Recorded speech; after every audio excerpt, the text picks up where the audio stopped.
بسم اللہ الرحمن الرحیم۔ السلام علیکم۔ فرمان مصطفیٰ صلی اللہ علیہ وآلہ وسلم۔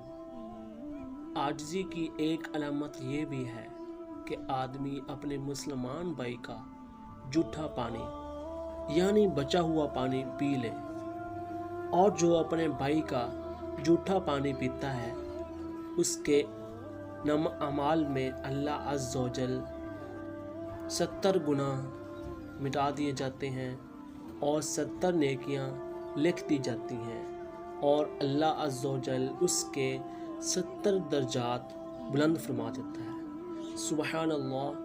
اللہ تعالی ہمیں اپنے مسلمان بھائیوں کا جھوٹا یعنی بچا ہوا پانی پینے کی توفیق عطا فرمائے۔ وما علینا الا البلاغ المبین۔ اگر آپ کو ہماری ویڈیوز اچھی لگتی ہیں تو ہمارے چینل کو سبسکرائب کر لیں اور اس ویڈیو کو لائک کرنا مت بھولنا۔ اللہ حافظ۔